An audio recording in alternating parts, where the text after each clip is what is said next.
Hello, good peoples of the internet. It's your old buddy Rorschach here. How you all doing today?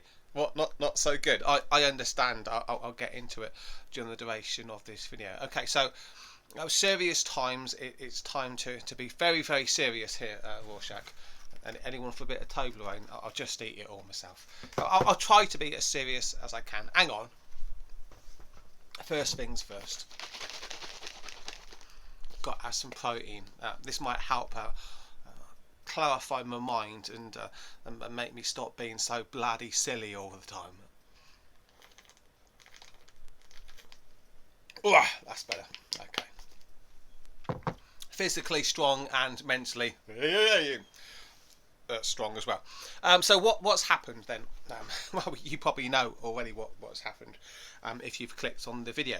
The title of the video will be something like the justifiable deletion of Stefan Molyneux. What do you mean justifiable? Are you going to laugh at Molly because well, he's been advocating for the free market for so long now, hasn't he? And now the free market has kicked him in the gonads. No, I'm not going to do that. I'm going to explain. No, I do understand that. Totally understand that. Molly, yeah, let's get into it. Molly has, and he's still doing it now, is claimed that he's a centrist philosopher, right? He ain't a centrist philosopher. He's a dissident philosopher, as all philosophers should be. He's pushing the Overton window, and you can't be in the centre if you're pushing the Overton window. And the only way it's being pushed at the moment, that Overton window, is to the right, because the left are in control of all the corporations, right? So he is, whether he likes it or not, a right-wing dissident is our friendly internet philosopher, Stefan Molyneux, and the fact that he hasn't really collectivised and seen himself as part of a bigger group, I can understand that is the reason why there's lots of people on the distant right at the moment who are saying, he's pretty much got what he deserves and we don't feel any sympathy for him. And seeing his response videos to this, he's doubling down on the libertarian individualism thing, which I've got no problem with. It'd be great if our society was so advanced that we could start talking about individualism and libertarianism for high IQ people. But the IQ is going down, Steph. It's not going up. We need to collectivise on the right. By isolating yourself, you've just you've put yourself on a little desert island, mate, and it's a bit lonely on a desert island. Join us, Steph. Let's have a conversation.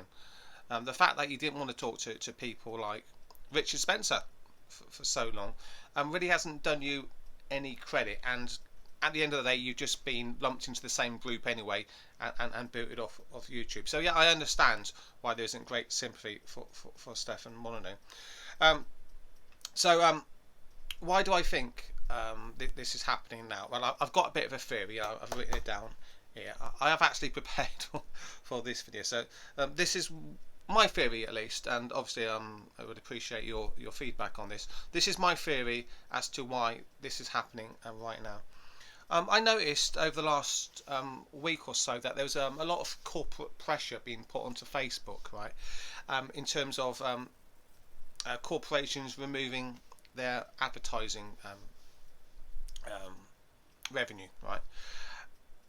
And I think that this is YouTube saying to those corporations, don't worry, you can rely on us to support the agenda. And that agenda itself, the agenda which I won't name, but the agenda has been on shaky ground over the last couple of days, because the agenda has been saying things about a certain country in the Middle East that they don't want you to be talking about on any of these social media platforms, at least the old ones, and I'll talk about the new ones at the end of the video. So the fact that the group tweeted something which was quite unwise, plus the fact that people like Stefan Molyneux, Richard Spencer and Jared Taylor had been exposing that in terms of talking about race realism, the true nature of crime, looking at facts, looking at statistics, undermining that to such a degree that that became that, right, was a big problem. So yeah, number one, that criticised the people and the country that you're not allowed to criticise, and that was getting torn apart by the Stefan Molyneux, by the Richard Spencers, by the Jared Taylors of the world. Plus, like I've just mentioned, the fact that the corporations are really putting a lot of pressure on Facebook at the moment. So what I think this is about is YouTube saying, don't worry, we know there's a very important election coming up soon. We don't want what happened in 2016 to be replicated now.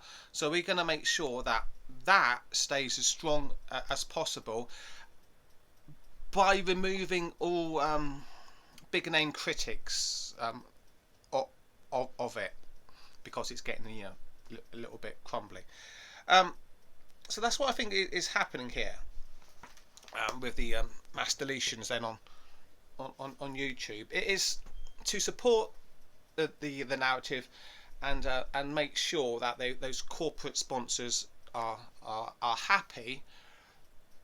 And what will make them happy is, well, Trump not winning the election this year. So what are we to do about this? Obviously, YouTube is not going to be a platform which is going to be friendly to people like me for much longer. It's not friendly now. It's already shadow banning me and deleting lots of the comments, as lots of you will already be aware of. You can leave a comment on my channel and it gets automatically deleted by the algorithms of YouTube.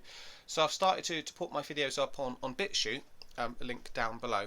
And also I'm going to start using Gab a little bit more, so I'll leave a link to my Gab channel down below, and also Parler, or Parlay I think it's pronounced. I've just set up a channel on that. The channel's name is just Rorschach's Review, like it is on YouTube. So the future for freedom of speech is obviously not going to be on Facebook, Twitter, and definitely not on YouTube. But there are alternative platforms for us to use, and I think it's time for us to start supporting those alternative platforms. I'll keep on doing my videos on YouTube, and then just putting the same video up on BitChute. But if one day you're wondering what's happened to Rorschach, where is his daily video, it's because I've just been deleted out of nowhere. So please subscribe to my BitChute channel. The videos will be up on there, and also Parler and Gab, where I'll be posting on a daily basis. So that's what I'm going to do. And what do you think about my little theory about the corporate pressure being put onto Facebook, scaring YouTube, who have then shown the corporations that, keep on giving us the money, we'll make sure that this doesn't turn into this. What do you guys think? Please let me know in the comments down below. Thanks for checking me out. Please like and subscribe to me on YouTube whilst I'm still here on YouTube, and the links down below to all those alternative channels. Cheers, take care, and I'll catch you all later. Bye.